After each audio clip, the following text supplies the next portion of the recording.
करेंगे चैप्टर 3 का lecture number 2। First lecture में मैंने आपको चैप्टर 3 के बेसिक्स बताए थे, लीनियर इक्वेशन के बारे में पूरी डिटेल बताई। सिस्टम ऑफ लीनियर इक्वेशन क्या होता है, सिस्टम को हम पेयर भी बोल सकते हैं।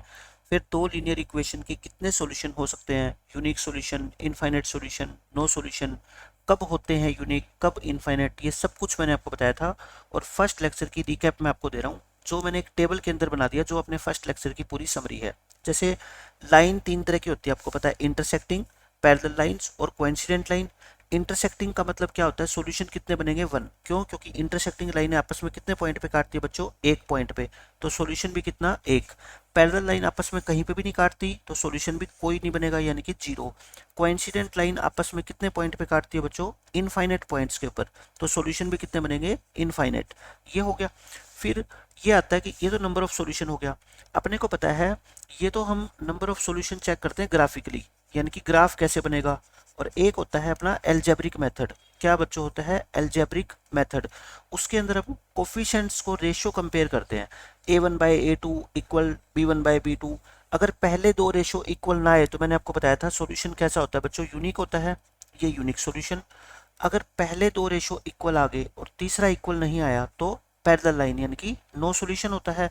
और यहाँ पे तीनों इक्वल आ गए, तो कौन सा सॉल्यूशन होता है बच्चों, इनफाइनाइट मैनी सॉल्यूशन होता है। अब जो ये पेयर ऑफ लीनियर इक्वेशन होता है या सिस्टम होता है, इसका नाम होता है, कई बार हम इसको बोलते थे कंसिस्टेंट, कई बार बोलते थे इनकंसिस्टेंट। कंसिस्टेंट को हिंदी वाले बच्चे लिख लेना संगत, और इनकंसिस्टेंट को बोलते हैं असंगत।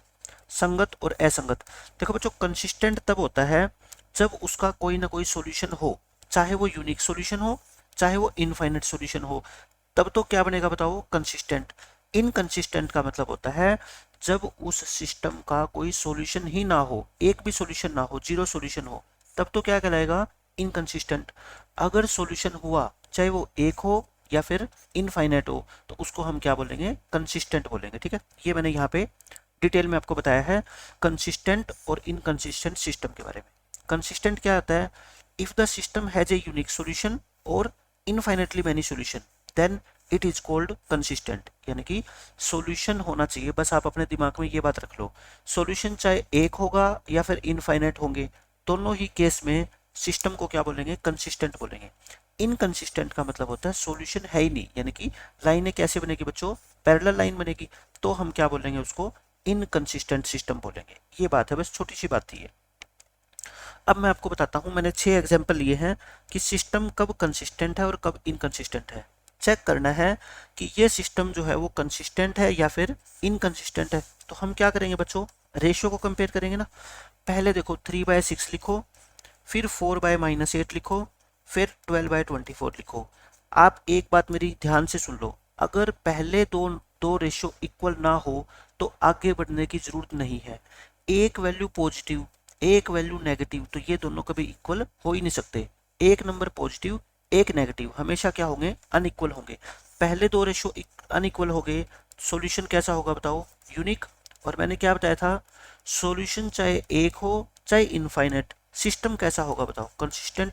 एक नंबर में आपका क्वेश्चन आएगा, तो आपका आंसर क्या देना है आपको, कंसिस्टेंट। एग्जाम में कुछ भी लिखने की जरूरत नहीं है, ये सब कुछ आप मन में सोल्व कर सकते हो कि इसका रेशियो पॉजिटिव आएगा, इसका नेगेटिव आएगा, तो दोनों अनइक्वल आ गए, यानी कि यूनिक सॉल्यूशन। और यूनिक का मतलब क्या होता है, कंसिस्टेंट सिस्टम। सेकंड क्वेश्चन देखो, ये रेशियो निकाल लो अपने माइंड में। पहले क्या है बताओ, 6/24 है, फिर कितना है, -8/-32 है, साइन को साथ में लेना है, ठीक है। फिर कितना है, 24/48 है। आप मुझे बताना, क्या पहले दो रेशियो इक्वल है, माइनस से माइनस कट जाएगा, लेकिन ये दो रेशियो इक्वल नहीं है। 1/4 इक्वल है 1/4 के, लेकिन ये इक्वल नहीं है तीसरे रेशियो के, तो यहाँ पे तो क्या हो गया, नो सॉल्यूशन। और नो सॉल्यूशन का मतलब क्या होता है, सिस्टम आपका इनकंसिस्टेंट। इनकंसिस्टेंट, कंसिस्टेंट के आगे इन लगा देना, इनकंसिस्टेंट बन जाएगा, ठीक है। थर्ड में देखो, रेशियो कंपेयर करना है अपने को, -2/-4, और ये 5/-10। मेरे को तो यही दिख रहा है, ये दोनों इक्वल नहीं है। पता है क्यों, क्योंकि ये माइनस से माइनस कट जाएगा, और ये 5/-10, एक वैल्यू पॉजिटिव, एक वैल्यू बच्चों नेगेटिव, कैसा सॉल्यूशन हो गया, यूनिक। और चाहे यूनिक सॉल्यूशन हो, तब भी सिस्टम क्या होता है बच्चों, कंसिस्टेंट होता है। कितना, कौन सा हो गया सिस्टम, कंसिस्टेंट। इसमें भी आपको वही चेक करना है, रेशो चेक कर लो, 2/4, 1/2 और 5/10। देखो देखते ही आपको पता लग जाएगा कि तीनों रेशो क्या है, इक्वल। क्यों? जब हम इनको कैंसिल करेंगे ना, ये भी 1/2 आएगा, ये भी 1/2, और 5 1 जा 5 2 जा, ये भी 1/2, तीनों इक्वल आ गए। तो सॉल्यूशन कितने होते हैं? Infinitely many. कितने होते हैं बच्चों? Infinitely many. और सिस्टम कैसा होता है? कंसिस्टेंट। क्यों? सॉल्यूशन चाहे एक हो चाहे लाखों हो, दोनों ही केस में सिस्टम का नाम क्या होता है? Consistent system. इनकंसिस्टेंट तो कब बनता है? सिर्फ नो सॉल्यूशन के केस में बनता है। ठीक है, इन क्वेश्चन से आपकी प्रैक्टिस हो जाएगी, एक तो कंसिस्टेंट और इनकंसिस्टेंट की, और एक सॉल्यूशन कितने हैं, ये भी आपका कॉन्सेप्ट रिवाइज हो जाएगा। अब देखो इस क्वेश्चन में रेशो निकालते हैं, ये 3/4 और ये -4/-3। देखो -4 से माइनस तो कट जाएगा, लेकिन क्या ये दोनों वैल्यू इक्वल है? एक तो 3/4 है, एक 4/3 है, इक्वल थोड़े है ये। क्रॉस मल्टीप्लाई करके देखो, ये 9 आएगा, ये 16 आएगा, इक्वल नहीं है ना। तो सॉल्यूशन कैसा हो गया बताओ? यूनिक। और यूनिक का मतलब सिस्टम कैसा है आपका? कंसिस्टेंट। लास्ट और एग्जांपल देख लो इसके ऊपर। इसमें भी आपको यही कहता है बच्चों कि 1/2 और ये भी 1/2 और ये 10/30। मेरे को तो क्लियर दिख रहा है ये दोनों इक्वल है और ये दोनों इक्वल नहीं है। क्यों? क्योंकि ये 1/3 है। तो सिस्टम कैसा हो गया बताओ? इनकंसिस्टेंट। क्यों हो गया इनकंसिस्टेंट? क्योंकि इनके सॉल्यूशन क्या है बच्चों? No solution. जब पहले दो रेशो इक्वल आ जाए, तीसरा इक्वल ना आए, तब क्या बोलते हैं हम? नो सॉल्यूशन बोलते हैं। तो ये तो हो गया अपना कंसिस्टेंट और इनकंसिस्टेंट सिस्टम के बारे में। अब जो सबसे मेन आता है इस पूरे चैप्टर का concept, how to find solution of a pair of linear equation. देखो जैसे मैं आपको दो इक्वेशन देता हूँ, x + y = 10 और x - y = 4।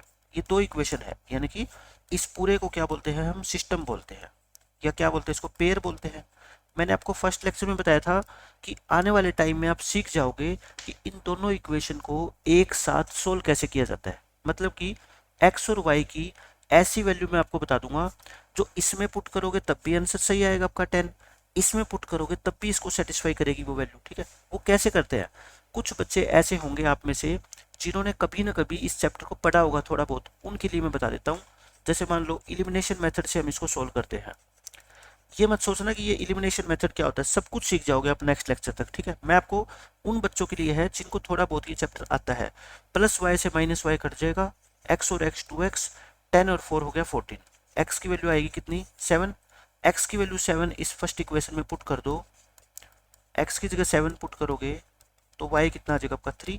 तो ये इसका सॉल्यूशन हो गया बच्चों, x 7 और y 3। ये क्या हो गया इसका? सॉल्यूशन।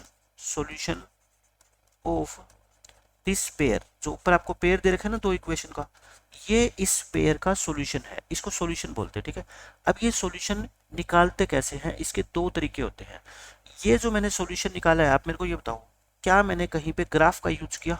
ग्राफ का यूज तो नहीं किया, नो यूज ऑफ ग्राफ। लेकिन मैं इसी सॉल्यूशन को ग्राफ का यूज करके भी निकाल सकता हूँ। मतलब इसका ग्राफ बनाऊंगा मैं, इसका भी ग्राफ बनाऊंगा, ये दोनों लाइनें आपस में कहीं ना कहीं तो काटेगी। मान लो यहाँ पे काट दिया, तो ये जो पॉइंट होगा ना, ये पॉइंट होगा बच्चों कितना?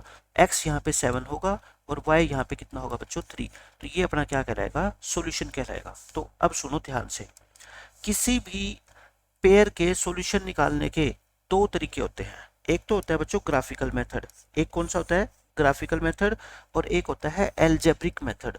आज के लेक्चर में हम सीखेंगे ग्राफिकल मेथड से कैसे सॉल्यूशन फाइंड करते हैं, फिर मैं आपको बताऊंगा एल्जेब्रिक मेथड 3 होते हैं, इलिमिनेशन मेथड, सब्स्टिट्यूशन मेथड और क्रॉस मल्टीप्लिकेशन मेथड। इसको हिंदी में बोलते हैं विलोपन विधि, विलोपन विधि, इसको बोलते हैं प्रतिस्थापन विधि, और इसको बोलते हैं वज्र गुणन विधि। जो हिंदी मीडियम वाले बच्चे हैं वो हिंदी में नोट कर लें, वज्र गुणन विधि।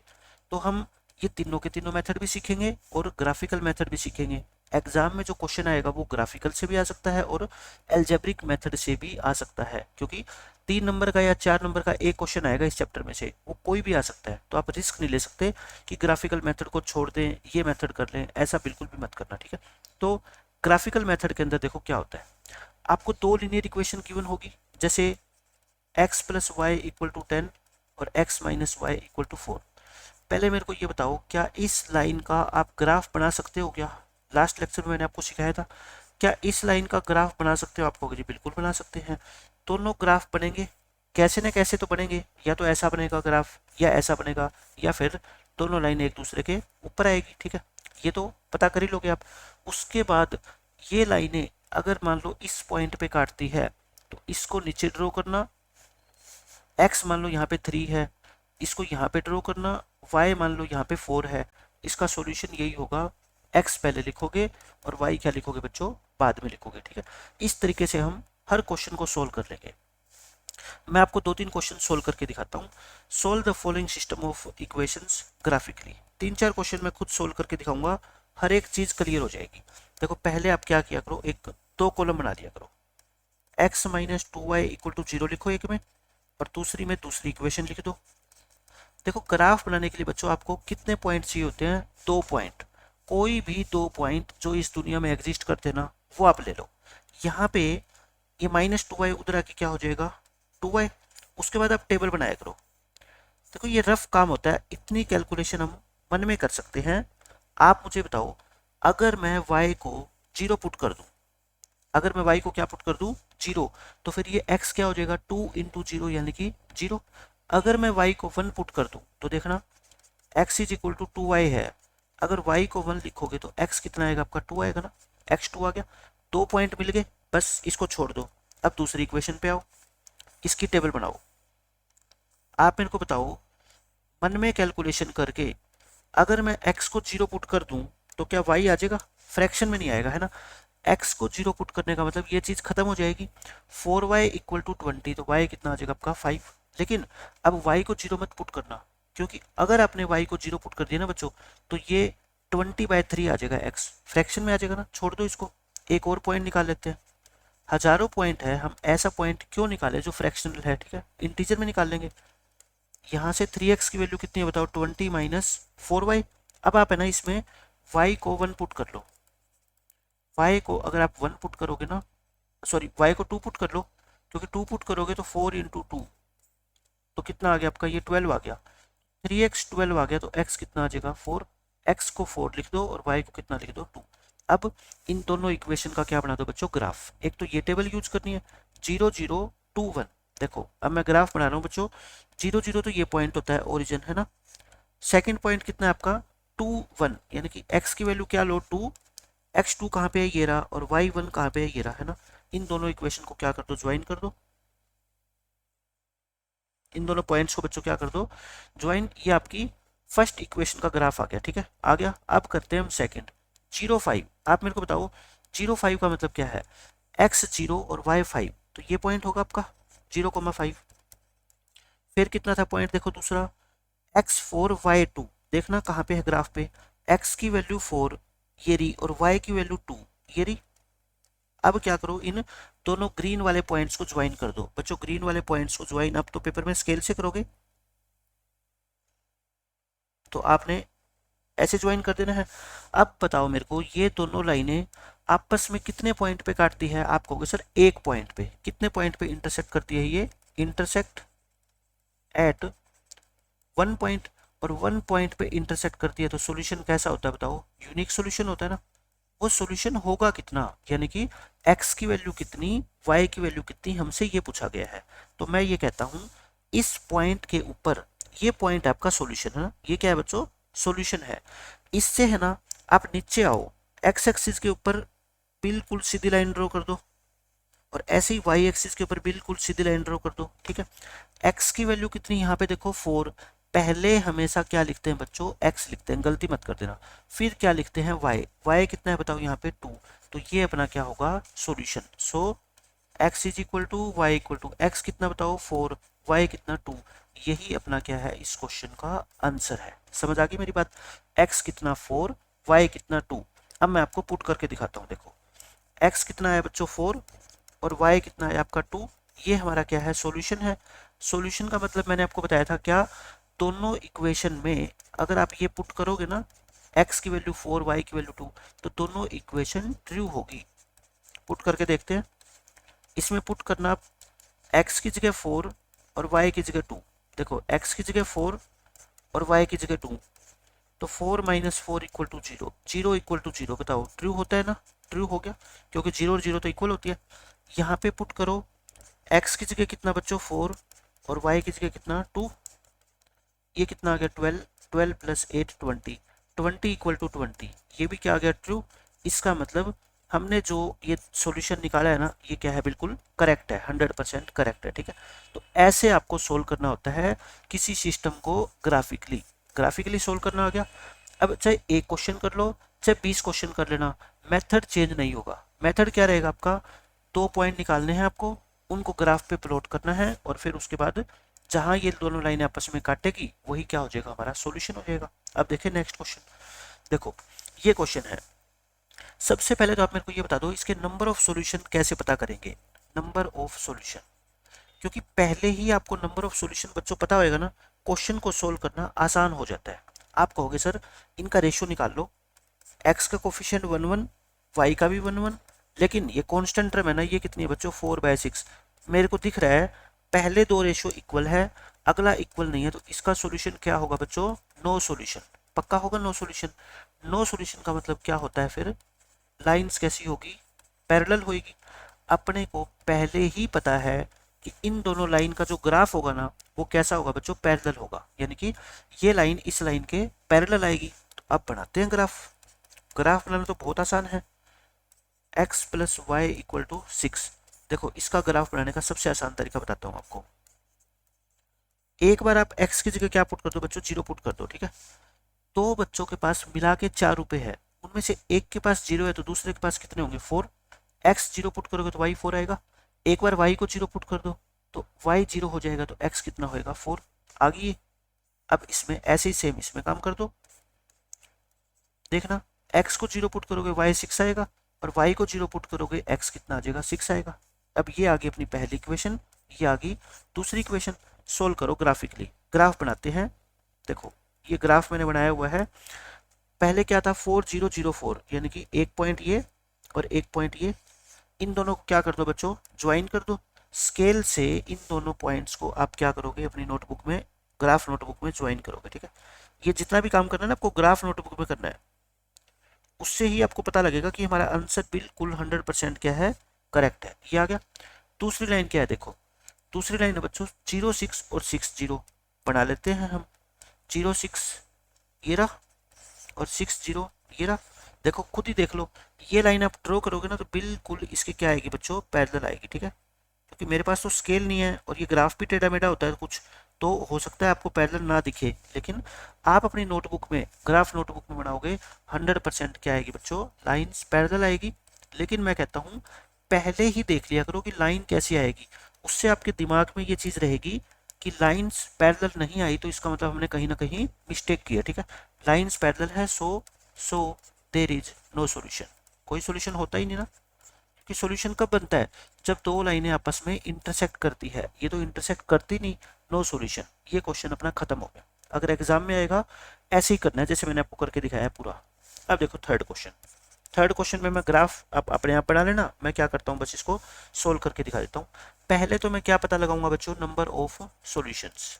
क्या पता करेंगे, नंबर ऑफ सॉल्यूशन। देखो रेशियो, एक्स का कोफिशिएंट 1/2, y के कोफिशिएंट ये भी 1/2, ये 4/8, तीनों क्या है बच्चों इक्वल है। क्यों, क्योंकि इसको भी काटोगे तो 1/2 आ जाएगा। तो सॉल्यूशन कैसे होंगे बताओ, इनफाइनाइट सॉल्यूशन होंगे, है ना। इनफाइनाइट होंगे तो लाइन कैसी होगी, कोइंसिडेंट, यानी कि समपाती। समपाती का मतलब क्या होता है, एक दूसरे के ऊपर आएगी लाइन, है ना, पहली लाइन भी और दूसरी लाइन भी। तो आप क्या किया करो, अब बना लो ग्राफ, दो कॉलम बना लो। x प्लस वाई कितना है बच्चों 4, और यहाँ से 2x प्लस 2y कितना है 8। देखो यहाँ से ना 2 कॉमन लेके काट सकते हो, आप इधर से 2 कॉमन लेना, ये x प्लस वाई बन जाएगा। इस 2 को नीचे भेज दो, 2 को नीचे भेजोगे तो मेरे कहने का मतलब ये है जब सॉल्यूशन इनफाइनाइट होते हैं ना तो आप इन दोनों लाइनों को एक ही लिख दिया करो, क्योंकि एक ही होती है लाइन ये दोनों, तभी तो इनफाइनाइट होते हैं, ठीक है। तो अब आप इसकी क्या बना लो, टेबल बना लो। एक बार इसकी टेबल बना लो, एक बार इसकी टेबल बना लो। आप कहोगे सर ये जो दोनों इक्वेशन एक ही है तो फिर दो टेबल बनाने की जरूरत क्यों है, एक ही बना दो। मैं कहता हूँ पॉइंट तो अलग अलग पुट कर सकते हैं। जैसे इसमें x को 0 रखोगे तो y 4 आ जाएगा, y को 0 रखोगे तो x 4 आएगा। इसमें जरूर थोड़े आप यही पॉइंट लिखो, लाखों पॉइंट है तो यही क्यों पुट करते हो। अब की बार आप 0 0 मत पुट करो किसी को भी, आप x को 1 पुट करो, y कितना आ जाएगा 3, भाई 1 और 3 को जोड़ोगे तभी तो 4 आएगा। x को 2 पुट कर दो तो y भी कितना आ जाएगा 2। ऐसे पॉइंट डिफरेंट डिफरेंट ले लिया करो जब भी आपको इनफाइनाइट सॉल्यूशन वाला ग्राफ बनाना हो तो। लेकिन इक्वेशन क्या होती है बच्चों, दोनों सेम ही होती है। पॉइंट क्या ले लो, इसमें अलग ले लो, इसमें अलग ले लो। तो देखो अब हम पॉइंट बनाएंगे पहले 0 4 4 0। देखो एक टेबल है अपनी कौन सी, पहली लाइन की टेबल तो है 0 4 4 0, और दूसरी लाइन जो है वो इससे बनेगी 1 3 2 2। ठीक है, बनाते हैं पहले 0 4 4 0। ये रहा 0 4, आपको लिखना है पेपर में ऐसे 0 4, फिर यहाँ पे आपको लिखना है 4 0। ठीक है, नहीं लिखोगे तो मार्क्स कट जाएंगे आपके। तो देखो इन दोनों पॉइंट्स को ज्वाइन कर दो, इन दोनों पॉइंट्स को बच्चों आप क्या करोगे, ज्वाइन करोगे। ये कर दिया ज्वाइन हमने। अब दूसरी लाइन बनाते हैं हम 1 3, देखना x कितना है 1 और y कितना है 3, ऊपर जाएगा, ये रहा पॉइंट, इसके ऊपर ही आएंगे दोनों। 2 2, x 2 तो y भी कितना है बच्चों 2। मैं कहता हूँ बिल्कुल इस लाइन के ऊपर आएंगे, चाहे आप हजारों पॉइंट लेके देख लो।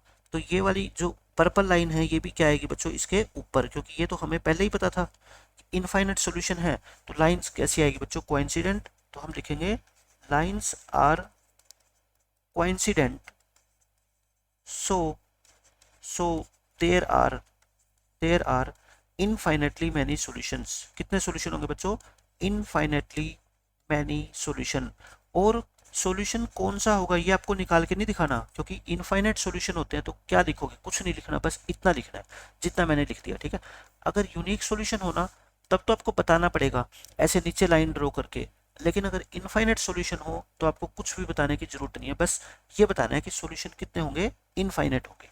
ना तो नो सॉल्यूशन में, ना आपको इनफाइनाइट में, सिर्फ सॉल्यूशन बताना है किसमें, यूनिक में। बाकी में लिखना है बस कि लाइन पैरेलल है तो नो सॉल्यूशन, लाइन कोइंसिडेंट है तो इनफाइनाइट सॉल्यूशन। तो 3 क्वेश्चन मैंने लगातार आपको करवा दिए कि कैसे क्वेश्चंस का ग्राफ बनाया जाता है और ग्राफ से पता लगाएं कि कितने सॉल्यूशन होंगे। ये है आपका ग्राफिकल सॉल्यूशन।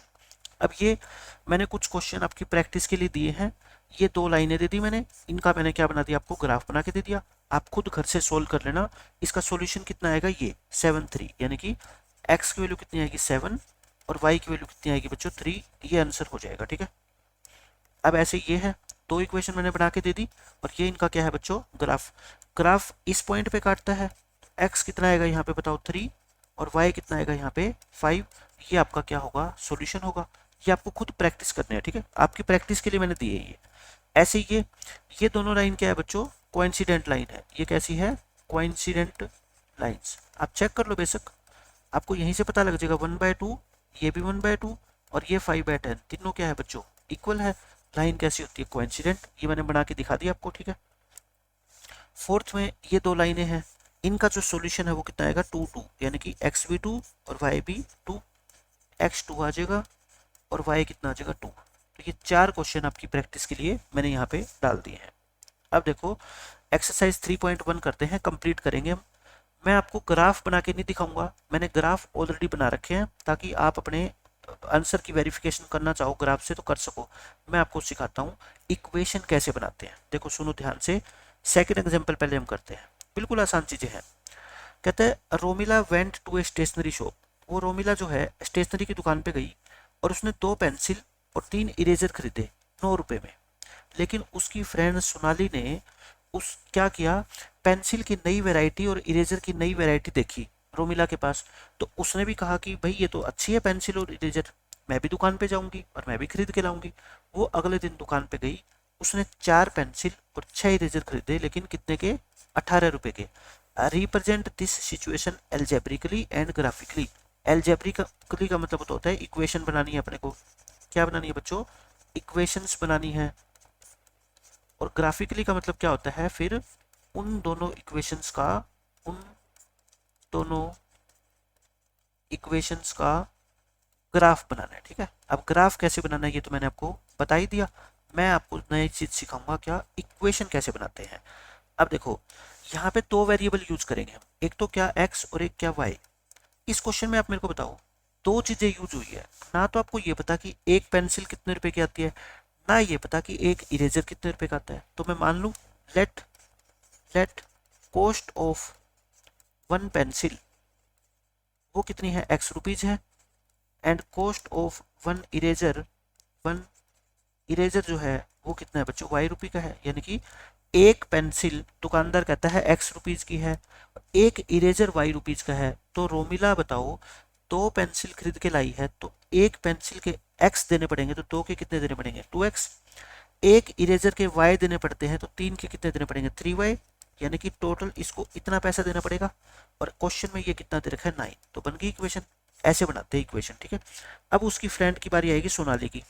सोनाली ने 4 पेंसिल खरीदी, एक पेंसिल x की आती है, तो 4 कितने की आएगी, 4x की, 6 इरेजर तो यानी कि 6y, और ये टोटल पैसे कितने हो गए, 18।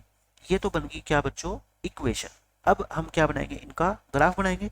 Now now we solve graphically. अब हम क्या बनाएंगे बच्चों, ग्राफ बनाएंगे। और ग्राफ कोई नई बात नहीं है, मैंने कितने एग्जाम्पल आपको करवाए हैं, दो इक्वेशन आपको दी हो और आपको क्या बनाना उनका ग्राफ, तो बताओ आसानी से बना सकते हो ना। पहले सबसे पहले क्या काम करोगे, स्टेप 1 में लिख लो आप, स्टेप 1 में चेक करोगे कि कितने सॉल्यूशन है। चेक, क्या चेक करोगे, हाउ मेनी सॉल्यूशन, क्योंकि उससे ग्राफ बनाना और आसान हो जाता है। अपने को पहले ही दिमाग में ये बात पता होता है कि इसकी जो लाइंस बनेगी वो पैरेलल बनेगी, इंटरसेक्टिंग बनेगी, या फिर कोइंसिडेंट बनेगी। देखना ये क्या है, 2/4 है, ये कितना है, 3/6 है, और ये कितना है, 9/18। मेरे को तो ये तीनों इक्वल लग रहे हैं ना। काटोगे तो तीनों 1/2 आएंगे रेशियो, देखो, क्योंकि नीचे वाली वैल्यू तीनों में क्या है, डबल है। ऊपर से 2 है तो ये 4, ये 3 है तो ये 6, ये 9 है तो ये 9 का डबल कितना है, 18, इक्वल आ गए। तो सॉल्यूशन कैसे होंगे, इनफाइनाइट। और अगर इनफाइनाइट होंगे तो लाइन कैसी आएगी बच्चों, कोइंसिडेंट।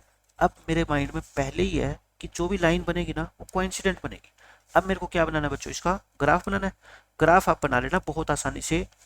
पहले मैंने क्या कहा था आपको कि दो लाइनें लिख लेना। अच्छा, कोइंसिडेंट लाइन में मैंने ये कहा था कि दोनों लाइन की इक्वेशन सेम ही लिख लिया करो, इसकी भी यही लिख लो, इसकी भी ये लिख लो। अब आप सोचोगे सर एग्जाम यहाँ तो हमारे को ये नहीं दिख रही, मैं कहता हूँ इसमें से 2 कॉमन लोगे ना तो ये कट जाएगा 2 से 2, ठीक है। देखो यहाँ पे 2 कॉमन लो, ये 4x का 2x, 2 से डिवाइड करोगे और 18 के नीचे 2 लेके जाओगे तो ये 9 ऊपर वाली बन जाएगी, ठीक है। दोनों आप क्या लिख लिया करो बच्चों, सेम लिख लिया करो, लेकिन पॉइंट दोनों में अलग अलग पुट कर लेना। देखो मैं बनाऊँ 2x + 3y = 9, मैं यहाँ पे आपको पॉइंट निकाल के दिखा देता हूँ। ये तो बुक में जो ग्राफ बना रखा था ना मैंने, वही आपको दिखाया है। आपको ऐसा कुछ नहीं करना, आपको अपनी तरफ से ग्राफ बनाना है, ठीक है। आप क्या करोगे, टेबल बनाओगे, कोई भी 2 पॉइंट लेने हैं आपने, देखो x और y, ये हो गया। अब आप मेरे को बताओ, अगर मैं x की वैल्यू 0 पुट करूंगा तो ये खत्म हो जाएगा, 3y = 9, तो y कितना आ जाएगा, 3। अब अगर आप y को 0 पुट कर दोगे ना, x आपका 9/2 यानी कि 4.5 आएगा। देखो 4.5 भी आप पुट कर तो सकते ही हैं, 4 और 5 के जो बिल्कुल बीचों बीच होगा वो ले लो। पॉइंट में 4.1 4.7 ऐसी वैल्यू मत निकालो, लेकिन 0.5 आप निकाल सकते हो, क्योंकि उसका ग्राफ ईजी होता है। जैसे ये 1 है, 1 से 2 के बीच में 1.5 कहाँ पे होगा, बिल्कुल बीचों बीच होगा। तो x को 0 पुट कर दिया, अब y को 0 पुट करोगे, x कितना आएगा, 4.5, ग्राफ बन गया। अब दूसरी इक्वेशन का बनाओ, इक्वेशन तो यही है, लेकिन मैंने क्या कहा था बच्चों, पॉइंट अलग पुट कर लेना। क्या कर लेना, पॉइंट को अलग से। अब पुट करते हैं, चलो पहले मैं एक वैल्यू निकाल लेता हूँ यहाँ से, 2x + y = 9 है ना, यहाँ से आप 2x निकाल लो, 9 - 3y, x कितना आएगा आपका, 9 - 3y/में 2। अब आप y की वैल्यू पुट करते जाओ, बताओ y को क्या पुट करूं, y को ऐसी वैल्यू पुट करो कि 3 से मल्टीप्लाई करें, 9 में से माइनस करें, 2 से डिवाइड करें, फ्रैक्शन में ना आए, ठीक है। मेरे को स्पष्ट दिख रहा है, y को मैं 1 पुट कर लेता हूँ। y को अगर मैं 1 पुट करूंगा तो ये 6/2 यानी कि x कितना आ गया, 3 आ गया। अब मैं y को कितना पुट कर देता हूँ, मान लो 2 भी पुट करोगे ना तब भी चल जाएगा, 2 पुट करोगे तब भी चल जाएगा। पुट कर दो आप y को कितना, 2, तो देखना x कितना आएगा, 9 - 3 2 जा कितना हो जाएगा, फिर 6, 3/2, और 3/2 कितना होता है, 1.5। मैंने कहा था ना 0.5 वाली चलेगी, ठीक है, आप ले लिया करो। इन दोनों टेबल का यूज करके आप अपनी ग्राफ नोटबुक में ग्राफ बना लो, बिल्कुल सेम ऐसा ही ग्राफ आएगा, ऐसी ही दोनों लाइन आएगी, ठीक है, एक दूसरे की क्या आएगी, बिल्कुल कोइंसिडेंट आएगी लाइन। तो बस मैंने टेबल बनानी सिखा दी। ग्राफ के बाद तो क्या आपको पॉइंट प्लॉट ही तो करने हैं, पॉइंट प्लॉट तो आप 7th क्लास से सीखते आ रहे हो। अब देखो ये क्वेश्चन, इसमें कहता है दो रेल है। रेल क्या होती है, जैसे हम रेल की पटरी जो होती है ना, उनको इंग्लिश में क्या बोलते हैं, रेल्स बोलते हैं, ठीक है। रेल गाड़ी को नहीं बोलते, उसको तो रेलगाड़ी बोलते हैं, ट्रेन। लेकिन जो रेल की पटरी होती है ऐसी, उनको रेल्स बोलते हैं। ये क्या होती है बच्चों, रेल्स होती है। और ये हमेशा क्या होती है, पैरेलल होती है। रेल्स तो हमेशा ही क्या होती है, पैरेलल। ये दोनों कभी भी आपस में नहीं मिलती, तो जो इनका ग्राफ बनेगा वो हमेशा पैरेलल बनेगा। दो रेल की इक्वेशन दे रखी है अपने को, आपको रिप्रेजेंट करना है क्या, ज्योमेट्रिकली। ज्योमेट्रिकली का मतलब बच्चों क्या बना दो, इसका ग्राफ बना दो। तो देखो x plus 2y minus 4 equal to 0 और 2x plus 4y minus 12 equal to 0। आप देखना 1/2, ये 1/2 इक्वल है, लेकिन ये तीसरे रेशियो के इक्वल नहीं आएगा, क्योंकि ये रेशियो पता है क्या है, तीसरा 1/3 है। ये 1/3 है। तो सॉल्यूशन कैसा हो गया फिर बताओ, नो सॉल्यूशन। नो सॉल्यूशन में लाइन कैसी होती है बच्चों, पैरेलल होती है, समझ गए। लाइन कैसी होती है बच्चों आपकी, पैरेलल होती है। तो इसका ग्राफ बनाएं।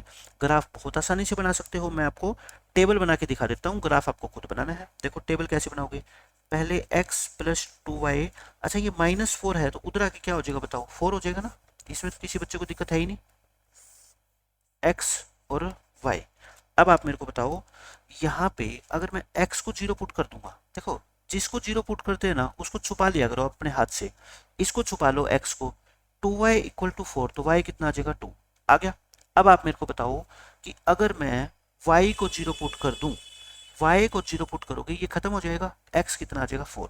ग्राफ बना लोगे, मैंने टेबल बना दी, ग्राफ आपको खुद बनाना है, ठीक है।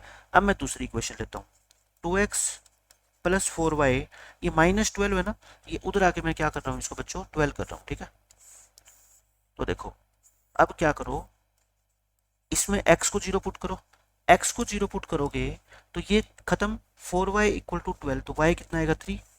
y को 0 पुट करना, y को जब 0 पुट करोगे बच्चों ये खत्म, 2x is equal to 12, x कितना आएगा आपका, 6। दोनों टेबल मैंने बना दी।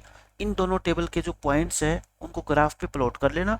दोनों लाइन का जो ग्राफ आएगा वो कैसा आएगा बच्चों, पैरेलल आएगा, बिल्कुल पैरेलल आएगा, ठीक है। और ये बुक में जो बना रखा है ये ग्राफ है, लेकिन आपको खुद से ट्राई करनी है। अब देखो ये अपनी स्टार्ट होगी एक्सरसाइज 3.1।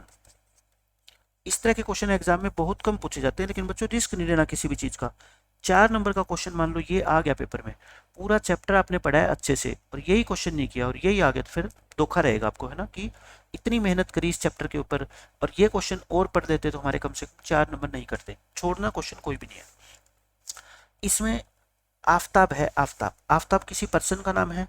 वो अपनी डॉटर को बताता है कि 7 ईयर्स एगो, यानी कि आज से 7 साल पहले, वो अपनी बेटी को एक कहानी सुनाता है कि बेटा ऐसा है, आज से 7 साल पहले I was 7 times as old as you were then, यानी कि आज से 7 साल पहले मेरी एज उतनी थी, मतलब कि मेरी एज तुम्हारी एज का 7 टाइम्स थी, 7 गुना था।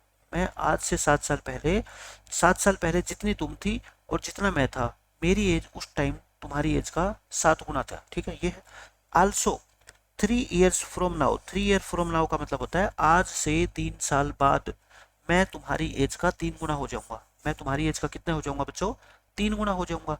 तो बताओ ये सिचुएशन को एल्जेब्रिकली रिप्रेजेंट करो और ग्राफिकली। एल्जेब्रिकली का मतलब क्या होता है बच्चों, इक्वेशन बनानी है। क्या बनानी है, इक्वेशन बना के दिखानी है एक्स और वाई में। ग्राफिकली का मतलब क्या बनाना है, फिर हमारे को उन दोनों इक्वेशंस का ग्राफ बनाना है। क्या बनाना है बच्चों, ग्राफ बनाना है, ठीक है। मैं मेरे को इस क्वेश्चन का आंसर पहले ही पता है, तो मैं आपको बताता हूँ कि इस क्वेश्चन का मतलब क्या है। जैसे आफ्ताब है और उसकी बेटी है, ये है आफ्ताब है मान लो 42 ईयर का, आज की बात कर रहा हूँ मैं। उसकी डॉटर है मान लो आज कितनी, 12 ईयर की। आज कितनी है बच्चों डॉटर, 12 ईयर की है। 7 ईयर्स एगो, 7 ईयर्स एगो, आपको एग्जाम में नहीं दिखना ये तो मैं आपको समझा रहा हूँ। क्वेश्चन का मतलब क्या है, 7 साल पहले बताओ, आज जिसकी एज है 42, तो 7 साल पहले ये 35 साल का होगा। अगर आज डॉटर 12 साल की है, 7 साल पहले ये 5 साल की होगी। क्वेश्चन में क्या दे रखा है बताना, कि फादर कहता है मैं तुम्हारी एज का 7 टाइम्स था, तो क्या ये फादर यानी कि 5 का 7 गुना होता है, 7 टाइम्स है ना, बिल्कुल है। एक सिचुएशन सेटिस्फाई होगी। अब दूसरी सिचुएशन क्या है, 3 साल बाद, 3 साल बाद है ना, आज अगर ये 42 ईयर का है तो 3 साल बाद ये 45 का हो जाएगा, नो डाउट। आज अगर ये 12 साल की है तो 3 साल बाद ये 15 साल की हो जाएगी बेटी। तो बताओ क्या फादर इसकी एज का 3 गुना हो गया, 15 3 जा कितना होता है 45। तो क्वेश्चन का ये मतलब है आपको बतानी है कि आफताब आज कितने साल का है और उसकी बेटी आज कितने साल की है, और वो भी किससे, ग्राफ से। तो देखो कुछ भी जब क्वेश्चन में ना गिवन हो, मैंने आपको क्या बताया था बच्चों, एक्स और वाई में मान लिया करो। जैसे रोमिला और उसकी फ्रेंड सोनाली थी, वो पेंसिल और इरेजर खरीद के लेके आई थी, तो हमने क्या मानी थी, पेंसिल की कॉस्ट और इरेजर की कॉस्ट को मान लिया था। यहाँ पे हम मानेंगे, सॉल्यूशन में क्या लिखोगे, let present age of Aftab, Aftab की प्रेजेंट एज वो है एक्स ईयर्स, और present age of his daughter, उसकी जो डॉटर है वो आज है मान लो कितने बच्चों, वाई साल की। अब हम लिखते हैं अकॉर्डिंग टू क्वेश्चन, ध्यान से समझना मेरी बात। पहले बात कर रहे हैं 7 साल पहले की, 7 साल पहले आफताब भी 7 साल छोटा था और उसकी डॉटर भी 7 साल छोटी थी, नो डाउट, ठीक है। आफताब की एज कितनी रही होगी, x-7, और डॉटर की एज कितनी रही होगी, y-7। आप इन दोनों को क्या पुट कर दिया करो, इक्वल। लेकिन क्या ये इक्वल है, बिल्कुल नहीं है, क्योंकि 7 साल पहले जितने साल का आफताब था डॉटर उतने साल की तो नहीं हो सकती, आपको जी बिल्कुल नहीं हो सकती। छोटी कौन है, डॉटर। छोटी कौन है बच्चों, डॉटर। एक नंबर है मान लो 3, एक नंबर है मान लो 12, मैंने दोनों को इक्वल रख दिया, लेकिन इक्वल तो है नहीं, सबको पता है। छोटा कौन है, 3, 3 को कितने से मल्टीप्लाई करूं कि ये इक्वल हो जाए, आप कहोगे सर 4 से कर दो।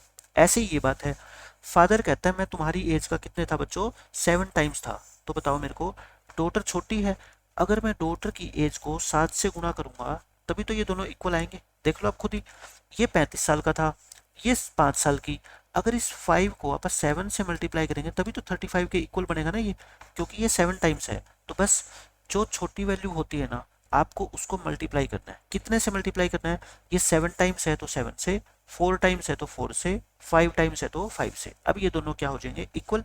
यहाँ से एक इक्वेशन बनाओ, 7 से मल्टीप्लाई करना, 7 7 जा 49, एक्स और वाई को एक तरफ कर लो, यानी कि वाई वाले को इधर ले आओ, इधर 49 तो है ही, ये -7 इधर आके क्या हो जाएगा बच्चों, +7, x-7y, पहले प्लस लिख लो फिर माइनस, छोटे नंबर में से बड़ा नंबर माइनस करोगे माइनस का आंसर आएगा। x-7y की वैल्यू कितनी आ गई बच्चों, -42। एक इक्वेशन आ गई। अब हम बनाते हैं क्या, दूसरी इक्वेशन। ऑल्सो दूसरी इक्वेशन देखो, ये कहता है 3 साल बाद, मेरे को बताओ ये भी 3 साल बड़ा हो जाएगा और बेटी भी 3 साल बड़ी हो जाएगी। अब दोनों को क्या रख दो फिर से इक्वल, लेकिन इक्वल नहीं है, डॉटर की एज को कितने से मल्टीप्लाई करेंगे, 3 से, क्योंकि 3 टाइम्स है।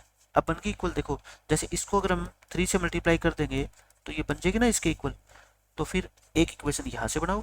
ये तो स्टार्टिंग है इस चैप्टर की, इक्वेशन कैसे बनाते हैं, जब चैप्टर खत्म होगा ना तो ये सारी चीजें तो आप और बना लोगे, इतना आसान चीजें हैं ये तो। क्रॉस मल्टीप्लाई नहीं करनी, बल्कि y वाली टर्म को इधर ले आओ और +3 को इधर ले आओ उठा के, x-3y कितना बच गया बच्चों, 6 बच गया। ये दो इक्वेशन आ गई, ये क्या आ गई बच्चों, दो इक्वेशन, यानी कि एल्जेब्रिकली तो क्वेश्चन सोल्व हो गया। एल्जेब्रिकली का मतलब क्या होता है, हमारे को इक्वेशन बनानी है। अब क्या करेंगे, इसका हम ग्राफ बनाएंगे। नेक्स्ट पेज के ऊपर मैं ये दोनों इक्वेशन कॉपी कर रहा हूँ। क्या है, x-7y = -42, और दूसरी इक्वेशन क्या है बच्चों, x-3y = 6। तो x-3y = 6, क्योंकि मेरे को क्या बनाना है, ग्राफ।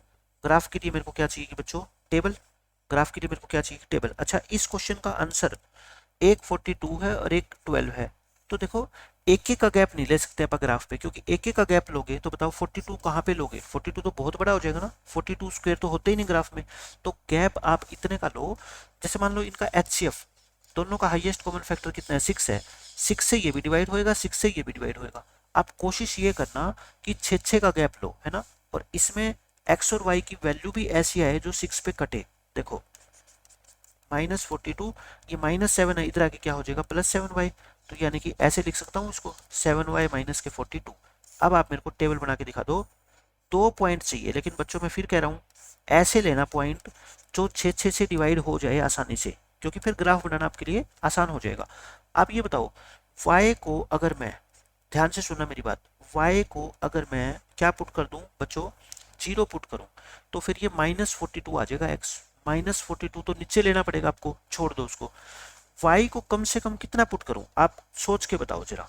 y को कम से कम कितना पुट करो, अगर आप y को 6 पुट कर दो तो देखना x कितना आएगा, क्योंकि टेबल जिस बच्चे को आएगी ना वो आसानी से बता देगा कि 6 पुट करेंगे तो x 0 आ जाएगा, है ना। मैंने कहा था ना ऐसी वैल्यू पुट करो y को या x को जिससे कि 6 के मल्टीपल आए दोनों, ठीक है। ये हो गया। अब बताओ y को आप और कितना पुट कर सकते हो, दिमाग लगाना है, यानी कि रटना नहीं है, क्योंकि पेपर के अंदर रटा हुआ काम नहीं आएगा आपका, ठीक है। अब आप y को और कितना पुट कर सकते हो, सोचो। y को अगर मैं कितना पुट कर देता हूँ, यहाँ पे 12 पुट कर दूं। 12 क्यों पुट कर रहा हूँ मैं, क्योंकि मुझे पता है कि 12 7 जा 84 होता है, और 84 में से अगर मैं 42 माइनस करूंगा तो 42 ही आ जाएगा, है ना। पुट कर दो आप y को कितना, 12। y को 12 पुट करोगे तो x पता है कितना आएगा, देखो 7 इंटू 12 माइनस 42, यानी कि 84 माइनस 42, तो कितना आ जाएगा 42।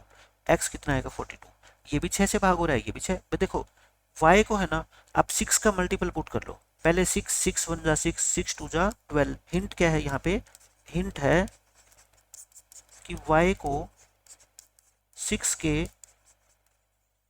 मल्टीपल्स में पुट कर लो, मल्टीपल्स में पुट कर लो। अच्छा y को 0 भी पुट कर सकते हो आप, क्योंकि पेपर में जो आपका ग्राफ होएगा वो बहुत बड़ा होएगा, उसमें आप बीचों बीच लाइन बना लेना, नीचे नेगेटिव वैल्यू ले लेना, ठीक है। तो 0 भी पुट कर सकते हो, घबराना नहीं है। ऐसे ही इसमें, ऐसे ही सेकंड इक्वेशन का ग्राफ बनाते हैं, देखो टेबल बनाते हैं, ये प्लस हो जाएगा उधर आके, टेबल बनाओ। अब 2 पॉइंट अपने को चाहिए होते हैं बस, ठीक है, 1 और 2। अब बताओ y को हम क्या पुट करें, सबसे पहले अगर मैं y को 0 पुट कर दूंगा ना, x बताना कितना आएगा आपका, 6 आ जाएगा। x कितना आ जाएगा बच्चों, 6 आ जाएगा। अब मैंने क्या कहा था, y को मल्टीपल्स पुट करने हैं किसके, 6 के, तो 0 पुट कर दिया। अब आप पुट करो बच्चों y को कितना, 6। y को 6 पुट करोगे, x कितना आएगा, 24 आएगा। x की जगह 24 और y की जगह कितना, 6। हो गया ये क्वेश्चन। अब आप क्या बना दो, इसका ग्राफ बना दो। देखो मैं आपको ग्राफ बना के दिखा देता हूँ। अब टेबल बना रहा हूँ मैं, पहले पहली इक्वेशन क्या थी अपनी, कॉपी कर रहा हूँ पिछले पेज से सिर्फ, ठीक है। और ये दूसरी इक्वेशन, मैं कहता हूँ ग्राफ बनाना तो बिल्कुल बच्चों का काम होता है, बहुत आसान होता है ग्राफ।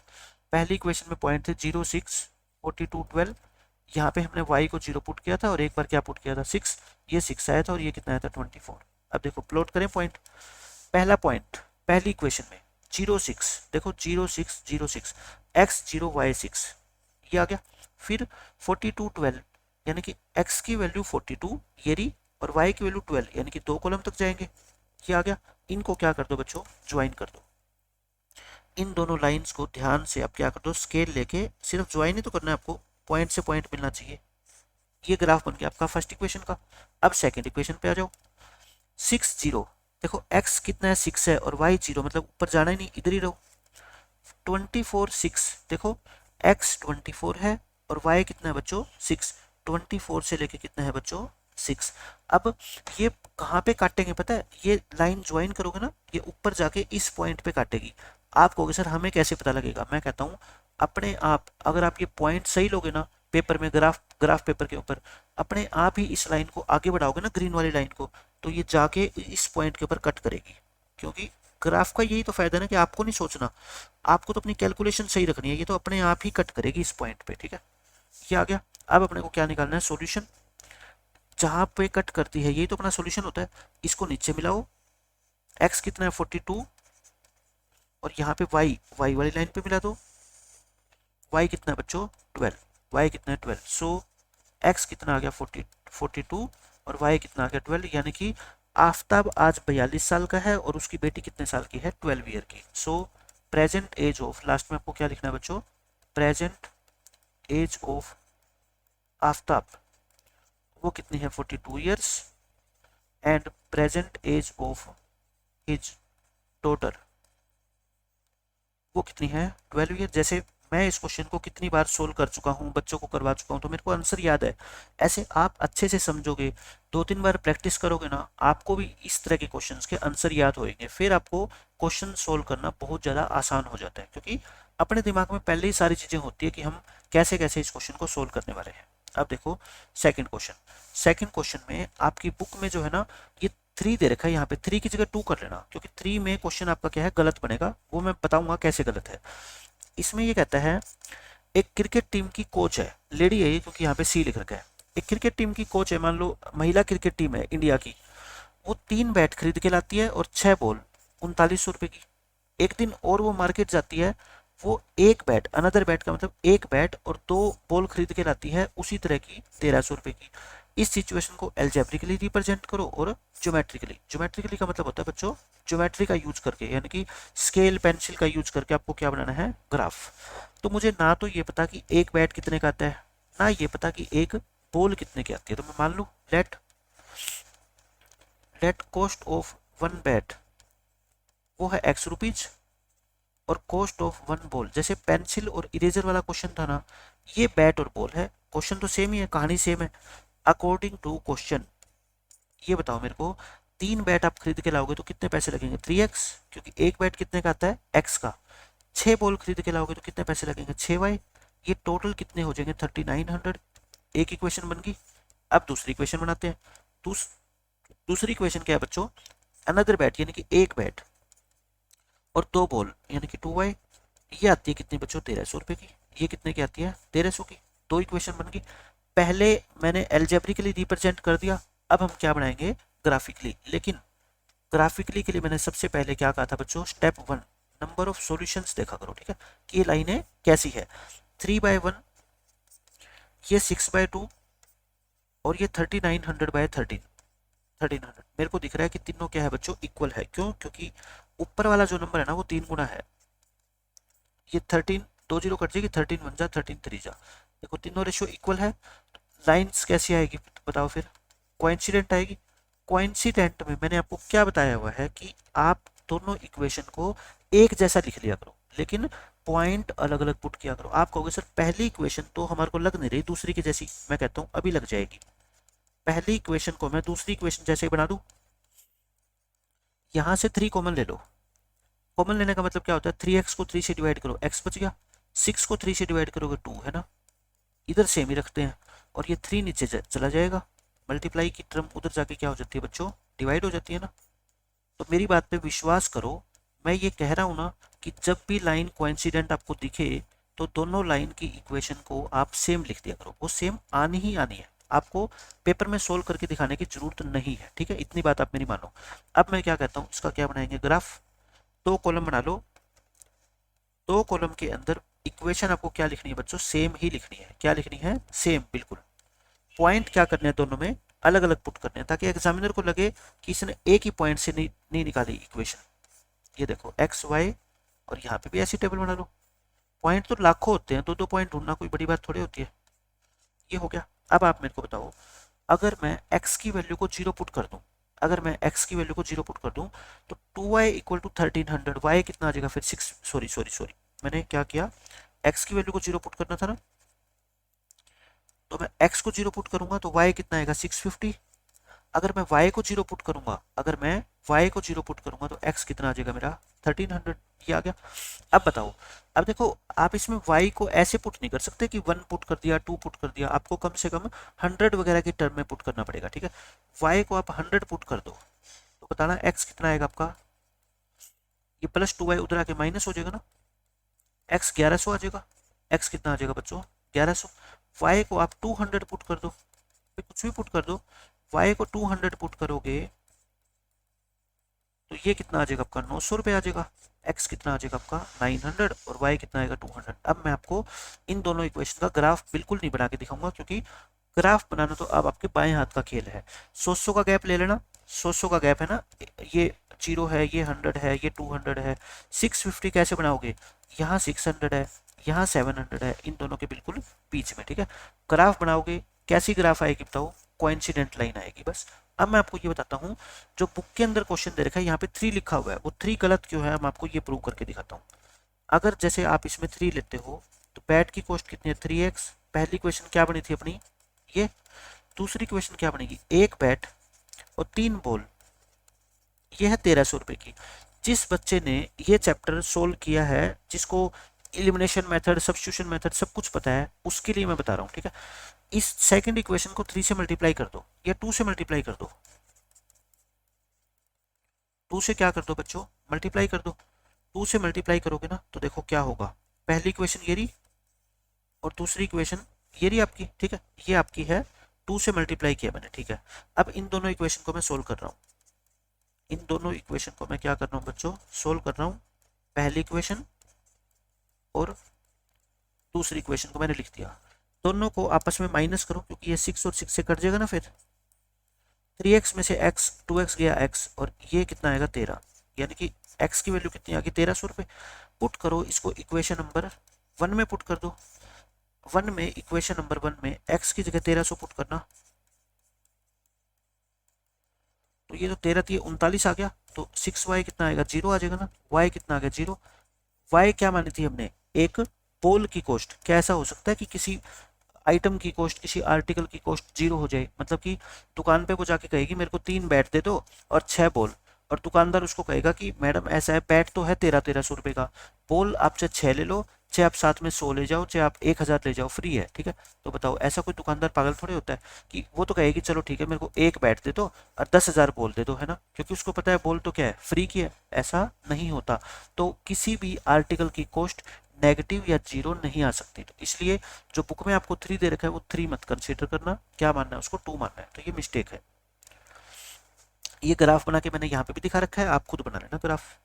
अब ये देखो बिल्कुल सिंपल क्वेश्चन है, इसमें भी ऐसा ही है कि 2 किलो एप्पल और 1 किलो ग्रेप्स एक दिन में 160 रुपये के आते हैं। मतलब मैं सब्जी खरीदने गया, फ्रूट्स खरीदने गया, 2 किलो एप्पल और 1 किलो ग्रेप्स मेरे को 160 रुपये के मिले, लेकिन एक महीने बाद जब मैं गया ना, 4 किलो एप्पल और 2 किलो ग्रेप्स 300 रुपये के मिले। तो कहता है इस सिचुएशन को एल्जेब्रिकली और ज्योमेट्रिकली दोनों रिप्रेजेंट करो। मैं कर लेता हूँ, मैं मानूंगा late cost of 1 kg apples, ना तो मेरे को ये पता कि 1 किलो एप्पल कितने के आते हैं, उसको तो मान लो x रुपीज, और cost of 1 kg grapes, grapes को आप क्या मान लो बच्चों, y रुपीज की कॉस्ट मान लो इसकी 1 किलो की, अकॉर्डिंग टू क्वेश्चन। बताओ मेरे को क्या आएगा, इक्वेशन बना दो बस। 2 किलो एप्पल, 1 किलो x के आएंगे तो 2 किलो 2x के आएंगे, 1 किलो ग्रेप्स यानी कि y के आएंगे, दोनों मिला के 160 के हैं, हो गया।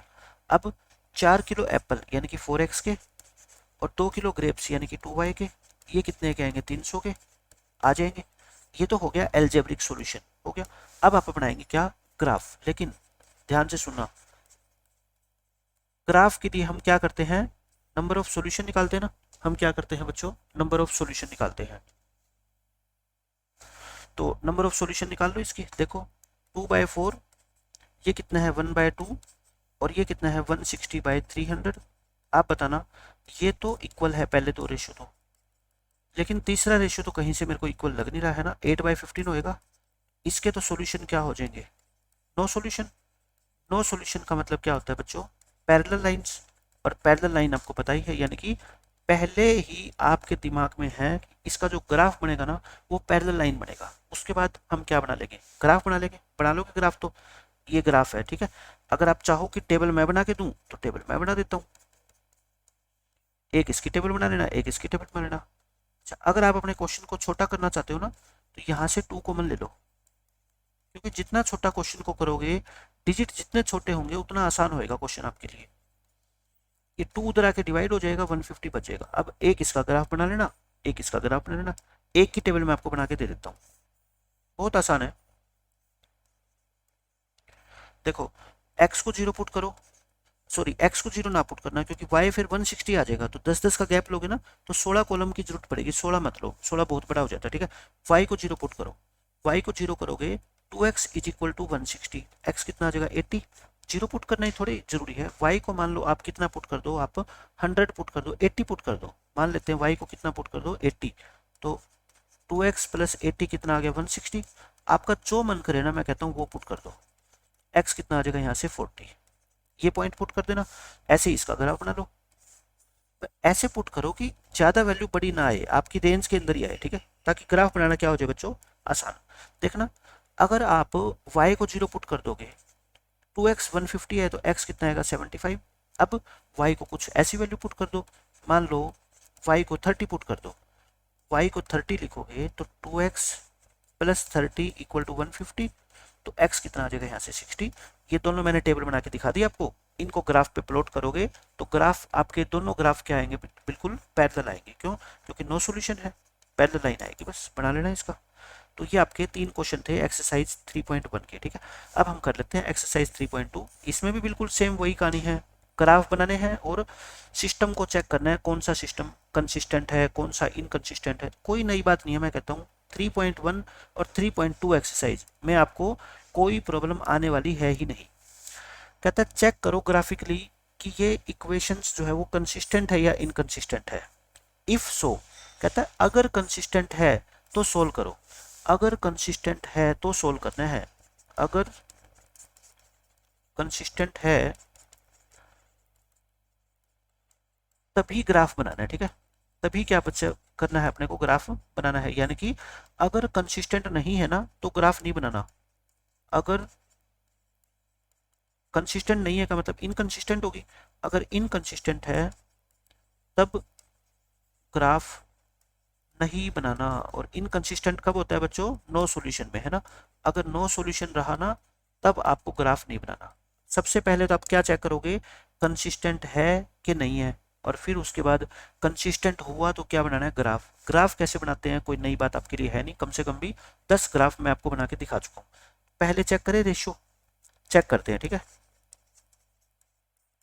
देखो रेशियो कितना है, 1/2 पहला, दूसरा। अब मेरे को ये पता है कि पहले दो रेशियो कभी भी इक्वल नहीं है, क्योंकि एक पॉजिटिव वैल्यू और एक क्या है, नेगेटिव। ये क्या हो गया फिर, यूनिक सॉल्यूशन। यूनिक सॉल्यूशन, और यूनिक सॉल्यूशन का मतलब क्या होता है, सिस्टम कैसा होगा, कंसिस्टेंट। कंसिस्टेंट होगा तो क्या बनाना पड़ेगा बच्चों, ग्राफ बनाना पड़ेगा। ग्राफ आप बना सकते हो बहुत आसानी से, ग्राफ आपको खुद बनाना है, ठीक है। ये ग्राफ बना लेना, आप टेबल बना के दे देता हूँ मैं आपको। टेबल आप खुद बना सकते हो, कोई बड़ी बात नहीं है, क्योंकि पॉइंट ही तो पुट करने हैं आपको।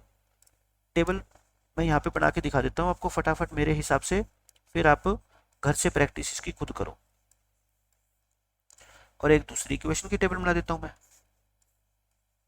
आप कुछ भी पॉइंट पुट कर लेना, मैं कहता हूँ जो मैं पॉइंट पुट कर रहा हूँ जरूरी नहीं है, ठीक है, लेकिन मैं ये कर रहा हूँ। एक्स को 0 पुट करोगे वाई 2 आएगा इसमें, और वाई को अगर आप 0 पुट करोगे तो एक्स कितना आ जाएगा आपका 6 आ जाएगा। सेकंड इक्वेशन में देखो, सेकंड इक्वेशन में आप एक्स को 0 पुट करो तो आपका 0 मत पुट करना, कुछ भी पुट कर लो, 6 0 3 -2। आप अपने हिसाब से कोई और टेबल बना लेना और उसका ग्राफ बना के देखोगे, बिल्कुल सेम यही ग्राफ आएगा, ठीक है। और ये इस पॉइंट पे काटेगी क्योंकि यूनिक सॉल्यूशन है, तो 6 0 पे काटेगी, तो x की वैल्यू कितनी आएगी 6 और y की वैल्यू क्या आएगी 0। ये हमारा क्या है बच्चों, आंसर है, ठीक है। ये आंसर हो जाएगा, खत्म।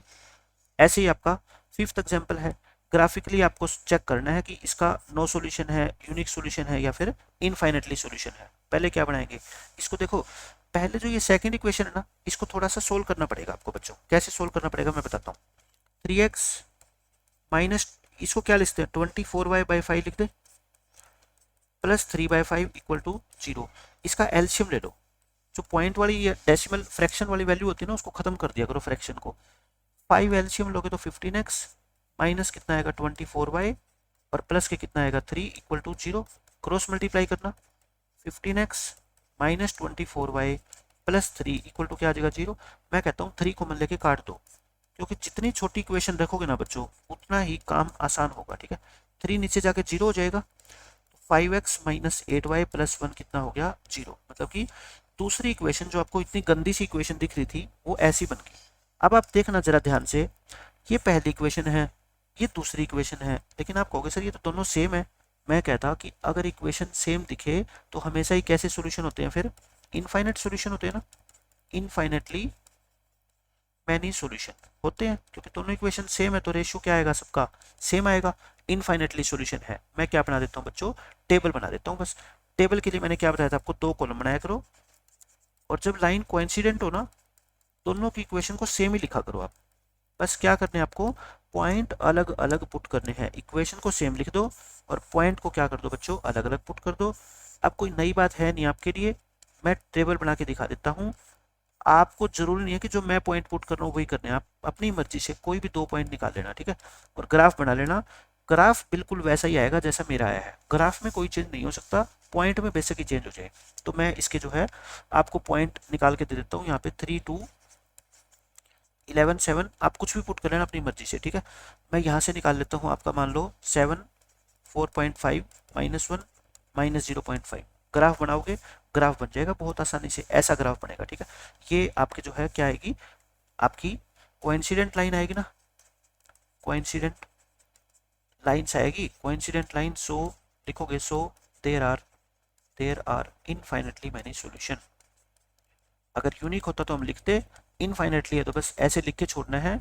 सॉल्यूशन कौन सा है ये हमें नहीं लिखना, क्यों, कितने लिखोगे, इनफाइनेट है। इसको नीचे ड्रॉ करोगे, ये भी सॉल्यूशन होएगा, यहाँ से भी होएगा। इनफाइनेट तो आपको लिखना है ही नहीं, ठीक है। ये हो गया। ऐसे ही सिक्स्थ एग्जाम्पल में देखो, बहुत आसान है। कहता है चंपा जो है ना एक सेल में गई, जैसे सेल लगी होती है, कुछ पैंट और कुछ स्कर्ट खरीदने। कहता है जब उसकी फ्रेंड ने पूछा ना कि आप आज सेल में गई थी तो क्या क्या खरीद के लाई, चंपा ने क्या आंसर दिया कि नंबर ऑफ स्कर्ट, यानी कि वो सीधी सीधी भाषा में आंसर नहीं दे रही, वो पहली में आंसर दे रही है। कैसे आंसर दे रही है कि मैं जितनी स्कर्ट खरीद के लाई हूँ ना वो 2 कम है, किससे, twice the number of pant से। यानी कि जितनी मैंने पैंट खरीदी है उसको अगर मैं 2 से मल्टीप्लाई कर दूं और उसमें से 2 कम कर दूं, क्या आ जाएगी, नंबर ऑफ स्कर्ट आ जाएगी। फिर कहती है एक और तेरे को हिंट देती हूँ, नंबर ऑफ स्कर्ट जो है ना वो 4 कम है, किससे 4 कम है, then 4 times the number of pants purchased. तो ये 2 इक्वेशन आप बना लो और बताओ फिर बाद में कितनी उसने पैंट खरीदी और कितनी उसने शर्ट खरीदी। तो लेट कर लेते हैं, लेट नंबर ऑफ, कुछ भी मान लो आप अपनी मर्जी से, number of pants. Number of pants को क्या मान लो बच्चों, एक्स मान लो। नंबर ऑफ पैंट्स कितनी खरीदी उसने, मान लो एक्स। और नंबर ऑफ स्कर्ट्स उसने खरीदी कितनी, वाई। अब आप इक्वेशन बनाओगे, इक्वेशन के लिए जो क्वेश्चन में कंडीशन गिवन है उसका यूज करोगे, इसलिए हम लिखते हैं अकॉर्डिंग टू क्वेश्चन, यानी कि क्वेश्चन में दी गई कंडीशन के अनुसार इक्वेशन क्या बनेगी। वो कहती है कि the number of skirts, number of skirts को आपने क्या माना है, वाई। वाई किसके इक्वल है बताओ, नंबर ऑफ पैंट्स का ट्वाइस, यानी कि नंबर ऑफ पैंट्स का ट्वाइस, ट्वाइस का मतलब 2 से मल्टीप्लाई कर दो और उससे 2 कम, यानी कि 2 इसमें से माइनस कर दो। ये नहीं है कि 2 से 2 काट दो, ये तो 2 इसके मल्टीप्लाई होएगा, ठीक है। तो ये होएगा 2x माइनस के 2। एक इक्वेशन तो ये आ गई। अब हम निकालते हैं क्या बच्चों, सेकंड इक्वेशन। सेकंड इक्वेशन देखो, अब नंबर ऑफ स्कर्ट वो कहती है 4 से मल्टीप्लाई कर देना किसको, नंबर ऑफ पैंट्स को, और इसमें से 4 माइनस कर देना, यानी कि 4x माइनस 4। अब ये 2 इक्वेशन बन गई। अब 2 इक्वेशन का बच्चों क्या बनाओगे आप, ग्राफ। लेकिन ग्राफ बनाने से पहले मैंने क्या कहा था, चेक कर लो कि ये सिस्टम कैसा है, ठीक है, ये बहुत जरूरी है। आप क्या किया करो बच्चों, x और y को एक तरफ कर लो, ये प्लस y है, इधर आके क्या हो जाएगा, माइनस y। ये -2 उधर भेज दो, कितना 2, क्योंकि ऐसी होती है ना इक्वेशन, ऐसी अच्छी लगती है, ठीक है। ऐसे इसमें 4x माइनस 4, ये माइनस वाई हो जाएगा, उधर 0 बच गया। 4x minus Y equal to क्या हो जाएगा, 4, ये बच गई दूसरी इक्वेशन। आई थिंक ये तो बहुत छोटी इक्वेशन है। इन दोनों को सोल्व करके आप क्या निकाल लेना, ग्राफ बना लेना, और ग्राफ जिस पॉइंट पे काटेगा वही आपका क्या हो जाएगा, सॉल्यूशन। ग्राफ आपका यहाँ पे काटेगा, ठीक है, ग्राफ आपका इस पॉइंट पे कट करेगा, यानी कि ये है 1,0, यानी कि कहने का मतलब है नंबर ऑफ पैंट ये खरीद के लाई है कितनी बच्चों, 1, और नंबर ऑफ स्कर्ट्स जो खरीद के लाई है ना ये कितने खरीद के लेके आई है, 0। स्कर्ट कोई भी खरीद के नहीं लेके आई, पैंट खरीद के लाई है 1। ये इस क्वेश्चन का आंसर होएगा। अब देखो आपका ये स्टार्ट होगी एक्सरसाइज 3.2। बिल्कुल आसान चीजें हैं, कोई मुश्किल नहीं है। मैं फिर बता रहा हूँ आपको, वही ग्राफ बनाना है। आपको क्या करना है, एक लीनियर इक्वेशन का पेयर बनाना है और फिर उसको क्या करना है, ग्राफिकली सोल्व करना है, ग्राफ बनाना है। देखो फर्स्ट क्वेश्चन क्या कहता है, 10 स्टूडेंट क्लास 10 के, उन्होंने एक मैथमेटिक्स क्विज में भाग लिया, यानी कि टोटल स्टूडेंट कितने हैं, 10, और उसमें कुछ लड़कियां हैं कुछ क्या है, लड़के हैं। कंडीशन दे रखी है नंबर ऑफ गर्ल्स जो है ना वो 4 मोर है किससे, नंबर ऑफ बॉयज से, यानी कि लड़कियां लड़कों से 4 ज्यादा है। तो बताओ कितने बॉयज ने और कितने गर्ल्स ने उस कंपटीशन में, उस क्विज में भाग लिया। आप ये लिख लो, लेट नंबर ऑफ बॉयज को मान लो, नंबर ऑफ बॉयज और नंबर ऑफ गर्ल्स दोनों को मान लो अलग अलग से। सॉरी, बॉयज नहीं, नीचे भी बॉयज लिखते मैंने, तो आप नीचे क्या लिख दो, गर्ल्स लिख दो। मान लो x बॉयज थे और y क्या थे, गर्ल्स थी। अब आप मेरे को बताओ क्वेश्चन के अकॉर्डिंग, क्वेश्चन के अकॉर्डिंग टोटल स्टूडेंट कितने हैं, 10 है ना। टोटल स्टूडेंट्स आपने को देखो दो इक्वेशन बनानी होती है, ठीक है। अब आप ये सोचेंगे वो कहाँ कहाँ से बनेगी। एक तो टोटल स्टूडेंट, अपने टोटल स्टूडेंट कितने बनेंगे, एक्स प्लस वाई, क्योंकि एक्स लड़के वाई लड़कियां, टोटल होगी एक्स प्लस वाई, एक इक्वेशन होगी। दूसरी इक्वेशन कहाँ से लाओगे बताओ। दूसरी इक्वेशन आएगी कि जो गर्ल्स है ना वो लड़कों से 4 ज्यादा है, तो क्या लिखोगे बताओ। देखो आप नंबर ऑफ गर्ल्स को, मान लो एक बच्चे ने नंबर ऑफ बॉयज के इक्वल रख दिया, लेकिन एक दूसरा लड़का आया वो कहता है भाई ये इक्वल नहीं है, यहाँ पे तो लड़कियां ज्यादा है। लड़कियां क्या है बच्चों, ज्यादा। कम कौन हुआ, बॉयज। हमेशा मेरी बात ध्यान से सुनो, कम वाली चीज पे फोकस करना है। जैसे आपने 2 और 5 को इक्वल रख दिया, इक्वल तो नहीं है, कम कौन सा है, ये कितना कम है 3। अगर मैं कम वाली वैल्यू में 3 ऐड कर दूंगा तो क्या ये इक्वल बन जाएंगे, 5 इज इक्वल टू 5, है ना। बॉयज कम है, कितने कम है बच्चों, 4। भाई लड़कियां 4 ज्यादा है तो बॉयज 4 कम है।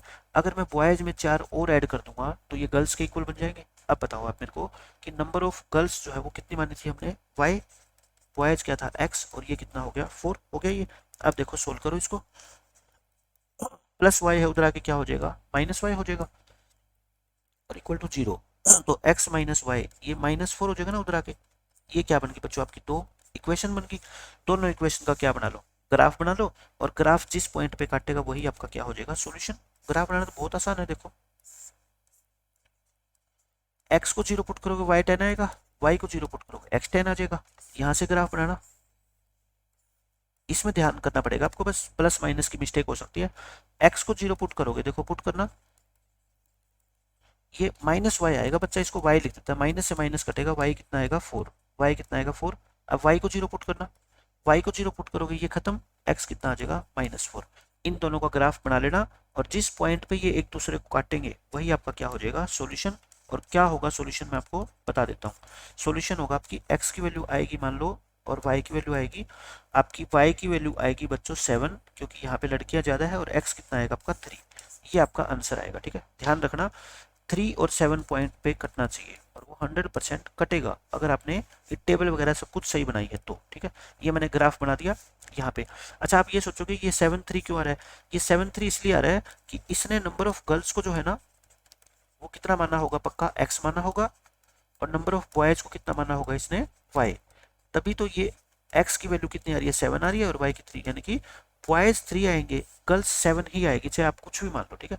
अगर आप ये बॉयज और गर्ल्स मान लोगे तो आपका पॉइंट कितना आएगा फिर 3,7।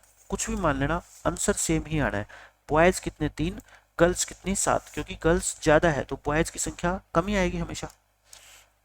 अब ये देखो आसान सा क्वेश्चन है, इसमें 5 पेंसिल और 7 पेन की कॉस्ट 50 रुपए है, 7 पेंसिल और 5 पेन की कॉस्ट 46 रुपए है, तो एक पेंसिल और एक पेन की कॉस्ट बताओ।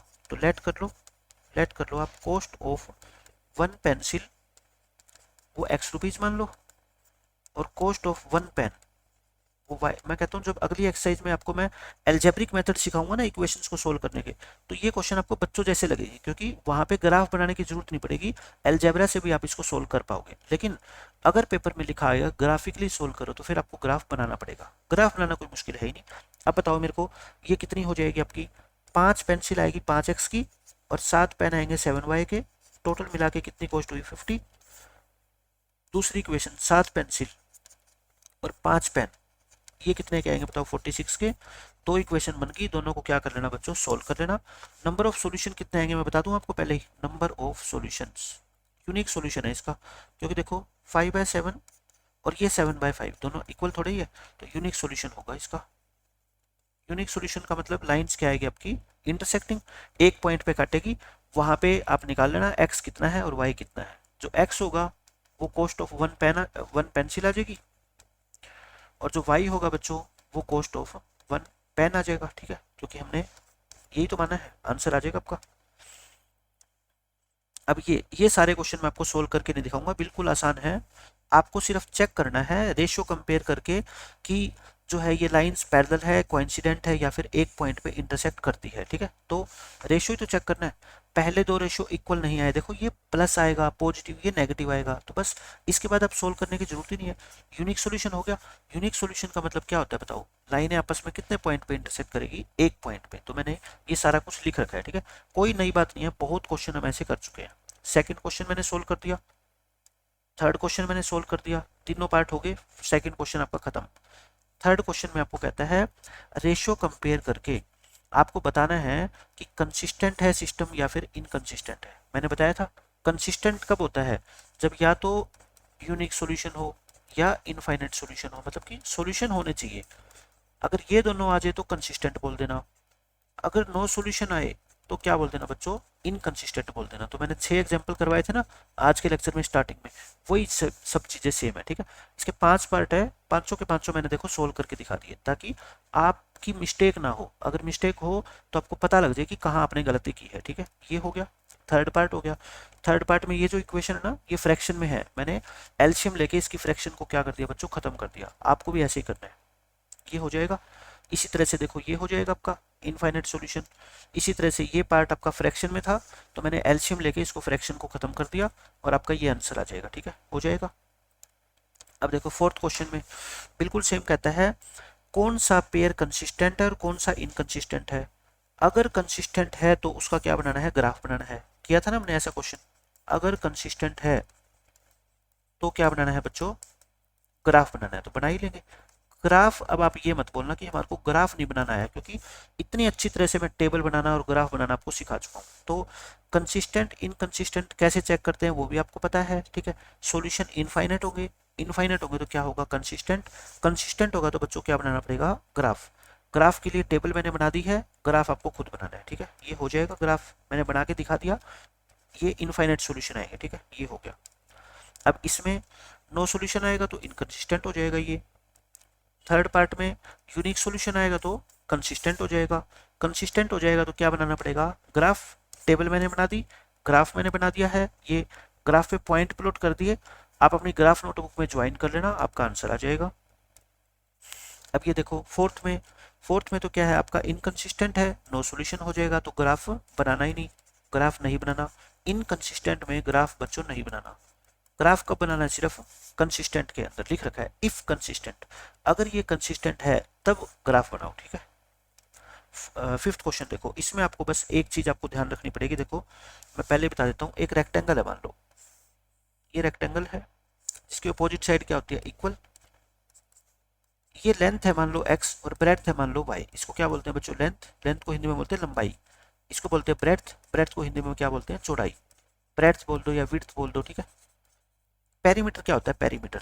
पेरीमीटर को हिंदी में बोलते हैं परिमाप। पेरीमीटर का मतलब होता है बच्चों बाउंड्री की लेंथ, यानी कि जैसे आपने एक रेक्टेंगल की शेप में कोई चीज बना रखी है, इसके चारों ओर आपको लेस लगानी है, तो बाजार से आप कितनी लेस खरीद के लाओगे।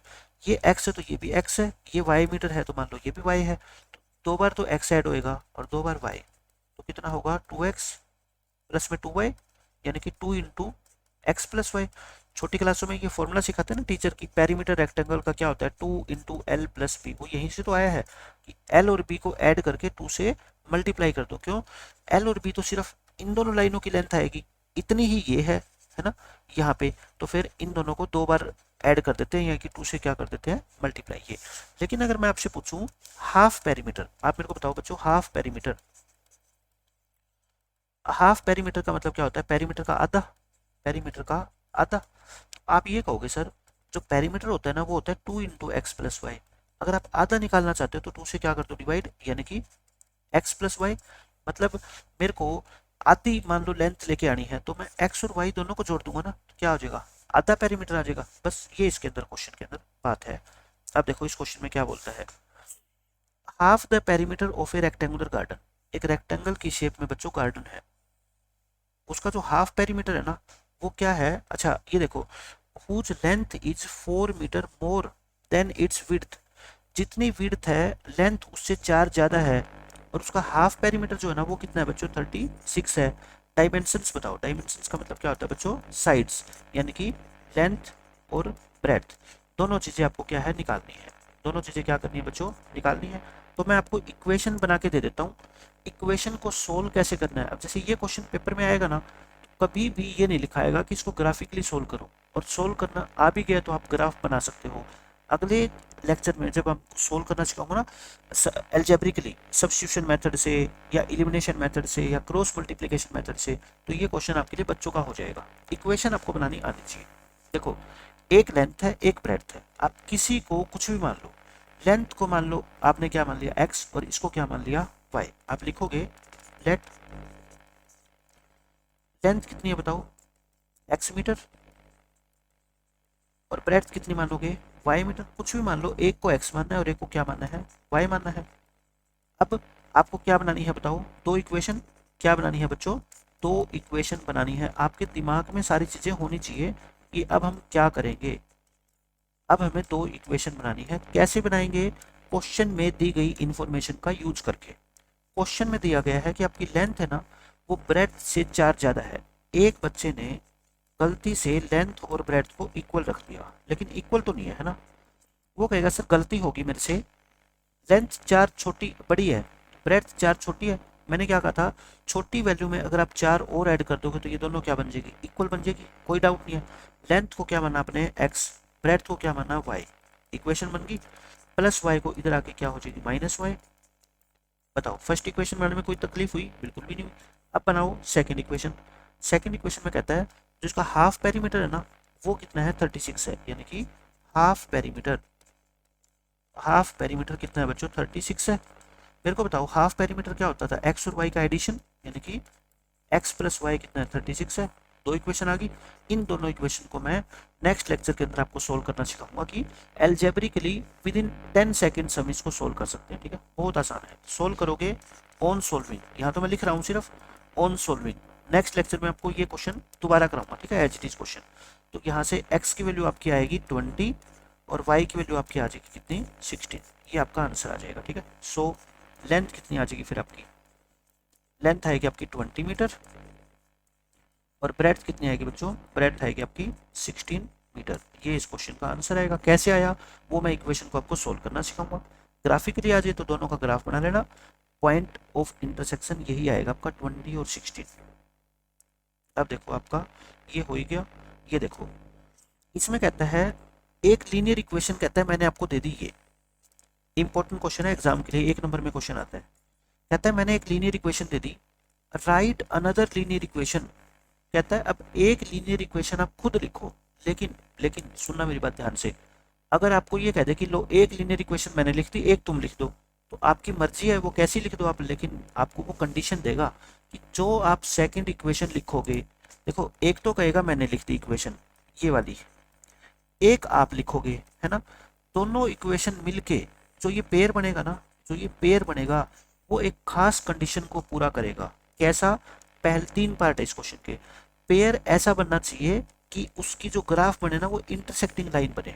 और आपको पता है कि इंटरसेक्टिंग लाइन के लिए तो पता है क्या होता है, पहले दोनों रेशियो सेम नहीं आते, है ना, यही तो होता है। तो आप हजारों लाखों इक्वेशन बना सकते हो, आपको तो एक ही बनानी है। एक ऐसी इक्वेशन बना दो जिसमें पहले दो रेशियो इक्वल ना है। मैं कहता हूँ इस 2x को 2x लिख दो, है ना, ये 3 है ना, इस 3 की जगह कुछ भी लिख दो, यहाँ पे लो 4 लिख दो। अब बताना क्या पहले दोनों रेशियो इक्वल आ जाएंगे। ये तो 2/2 है और ये 3/4 है, ये तो इक्वल नहीं है ना। इक्वल नहीं है तो लाइंस क्या होगी बताओ, इंटरसेक्टिंग, क्योंकि यूनिक सॉल्यूशन है और यूनिक सॉल्यूशन का मतलब कैसे होता है, लाइन इंटरसेक्टिंग होगी। तो ये आपके इस क्वेश्चन का आंसर है। लेकिन आप कहोगे सर क्या सारे बच्चों को ये लिखना जरूरी है, मैं कहता हूँ कोई जरूरी नहीं है। 1000 बच्चे हैं तो आंसर हो सकता है सबके सबके अलग हो। एक बच्चा कहेगा सर मैं तो इस 2 को चेंज करूंगा, 2 की जगह 3 लिख दूंगा मैं और इस 3 को सेम लिखूंगा, तब भी रेशियो क्या आएगा आपका अनइक्वल आएगा, है ना। दूसरा बच्चा कहेगा सर मैं इस 2 का डबल कर देता हूँ और 3 को सेम लिख देता हूँ। मैं कहता हूँ बिल्कुल आपको रेशियो ऐसा करना है कि इक्वल ना आए, बस चाहे कितनी भी इक्वेशन आप बना लो। ठीक है, पहला क्वेश्चन खत्म। दूसरा पार्ट देखो, सेकंड पार्ट में ऐसा पेयर बनाओ कि लाइन पैरेलल आए। आप बताओ मेरे को, लाइन जब पैरेलल होती है तो उसमें क्या कंडीशन होती है, पहले दोनों रेशियो तो इक्वल होते हैं, है ना, और तीसरा रेशियो इक्वल नहीं होता। पहले दो रेशियो इक्वल, मैं कहता हूँ पहले दोनों को सेम ही रख दो, इक्वल आएंगे 2/2 3/3, है ना। इसको चेंज कर दो, ये लो 8 की जगह 9 कर दो, तो बताओ क्या ये कंडीशन सेटिस्फाई हो जाएगी, बिल्कुल हो जाएगी। हजारों लाखों इक्वेशन बना सकते हो आप, एक ये भी बना सकते हो। इनको डबल कर दो, इसको डबल कर दो, इसको डबल कर दो, और इसको डबल नहीं करना, चाहे कुछ भी कर दो, चाहे इसको सेम का सेम रख लो, है ना, तब ये भी हो जाएगी। कोई भी आंसर आप दे देना, ठीक है, ये भी आंसर है, ये भी आंसर है, कोई भी आंसर आपका हो सकता है। तीसरा देखना, तीसरे में लाइंस कैसी बननी चाहिए, कोइंसिडेंट। तो देखो एक इक्वेशन एग्जामिनर ने आपको लिख के दे दी, दूसरी इक्वेशन ऐसे लिखो कि ये पेयर आपका जो है ना वो कोइंसिडेंट लाइन को रिप्रेजेंट करे। कोइंसिडेंट लाइन में मैंने क्या कहा था, रेशियो सेम होता है। बच्चा गलती क्या करता है, ये सेम इक्वेशन लिख देता है। मैं कहता हूँ कोई गलत नहीं हो आप सेम इक्वेशन, लेकिन सेम क्यों लिखते हो, एग्जामिनर को शक हो जाएगा कि आपने चीटिंग करी है। आप ऐसा करो ना, 2 से मल्टीप्लाई कर दो सभी जगह, इसका डबल कर दो, 3 का डबल कर दो, 8 का डबल कर दो। बताओ क्या ये कोइंसिडेंट लाइन नहीं बनेगी, क्योंकि रेशियो क्या आएगा हर बार 1/2 1/2 1/2। और सीख लो। आप कहते हो मैं तो 2 से नहीं करूंगा, मैं तो 3 से करूंगा, तो कोई बात नहीं, 2 को 3 से करो, 3 को 3 से करो, 8 को 3 से करो, ये भी तो आपका आंसर है। कितने से ही मल्टीप्लाई कर लो, 2 3 4 5 6। जब आप कर सकते हो तो फिर सेम इक्वेशन लिखना क्या जरूरी है, रिस्क क्यों लिया एक नंबर का। ठीक है, तो ये आपका क्वेश्चन था। अब देखो 7th क्वेश्चन, ये इंपॉर्टेंट क्वेश्चन है एग्जाम के लिए, इंपॉर्टेंट फॉर एग्जाम, ये आ सकता है पेपर में 4 नंबर का। इसमें कहता है इन दोनों इक्वेशन का ग्राफ ड्रॉ करो। ग्राफ कैसे ड्रॉ करते हैं, कोई नई बात नहीं है ना। इक्वेशन बना ले पहले। ग्राफ ड्रॉ करने के लिए क्या चाहिए अपने को, टेबल चाहिए। टेबल बना लेते हैं पहले, 3x + 2y - 12 = 0। टेबल बनाने के लिए सबसे पहले काम आपका होगा, x + y को इधर रखो और इसको उधर ले जाओ, कॉन्स्टेंट टर्म को राइट साइड में शिफ्ट कर दिया करो। ठीक है, अब देखो टेबल बनाते हैं। ये टेबल बना लो आप। बताओ अगर x को 0 पुट करोगे ये चीज 0 हो जाएगी, तो y कितना आएगा, -1। और अगर आप बच्चों y को 0 पुट कर दोगे तो x - 1 हो जाएगा, है ना। अब इसकी टेबल बना लो, इसकी टेबल बनाओ आप, x और y। इसमें देखना x को अगर आप 0 पुट कर दोगे, x को 0, तो बताओ ये खत्म हो जाएगी, 2y 12y कितना आएगा 6। अगर y को 0 पुट कर दोगे ये खत्म हो जाएगा, 3x + 0 = 12, x कितना आ जाएगा 4। टेबल बना ली। दोनों टेबल का क्या बना सकते हो बच्चों, ग्राफ। कोई मुश्किल नहीं है, ग्राफ तो आपको बनाना आता है। फिर कहता है ये लाइन अब इंपॉर्टेंट है, determine the coordinates of the vertices of the triangle. देखो ये ट्रायंगल है, मान लो ट्रायंगल के वर्टिसेस कौन से होते हैं, ये है ना। वर्टिसेस इस फॉर्म में आते हैं जैसे 2, 3 -1, 0 ऐसे आएंगे वर्टिसेस। ठीक है, पॉइंट आपने पढ़े हैं 7 चैप्टर में। कहता है एक ट्रायंगल बनेगी, लेकिन आप कहोगे सर ये तो 2 ही लाइनें हैं, एक ये और एक ये। मान लो इसका ग्राफ आ गया ऐसा, इसका ग्राफ आ गया ऐसा, तो ट्रायंगल थोड़े बनी। ये कहता है तीसरी जो लाइन होगी ना वो एक्स एक्सिस को ले लेना आप, तीसरी लाइन इसके साथ क्या ले लेना, एक्स एक्सिस को। तो ये क्या बन जाएगी आपकी, ट्रायंगल। ट्रायंगल बनेगी, 3 वर्टेक्स हो जाएंगे, ये 3 वर्टिसेस। आपको इनके क्या बताने हैं बच्चों, कोऑर्डिनेट्स बताने हैं। और फिर जो ट्रायंगुलर रीजन बनेगा ना उसको शेड करना है, मतलब उसकी ऐसे शेडेड कर देना। तो देखो ग्राफ आपको बनाना आता है, ये ग्राफ बना दोगे 2 लाइनों का। तीसरी लाइन कौन सी हो जाएगी, एक्स एक्सिस कहेगी, मैं साथ दूंगी तुम्हारा, ट्रायंगल बन गई। इस रीजन को शेडेड कर देना, कर दिया। अब आप क्या निकालोगे, वर्टिसेस। क्या निकालोगे बच्चों, वर्टिसेस कौन कौन से होंगे। देखो इस पॉइंट को नाम दे देना अपनी मर्जी से कुछ भी, ए, ये बी हो गया है ना, नाम दे रखा है ना, ये सी। ए के वर्टिसेस बताओ। वर्टिसेस कैसे निकालोगे, देखो मैंने बताया था ग्राफ पे, ये देखना इस पॉइंट से नीचे लाइन ड्रॉ करो।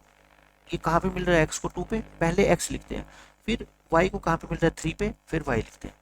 बी पॉइंट देखो ये तो -1, 0 है, ये कितना है बच्चों, -1, 0। ये है आपका -1, क्योंकि x -1 है और y क्या है 0, तो ये आ गया। सी पॉइंट कितना है बताओ, 4, 0, क्योंकि x 4 है y 0 है, तो ये कितना आ गया आपका बच्चों, ये आपका आ गया 4, 0। ये हमारा जो है, ठीक है, हाँ ये आ गया आपका 4, 0।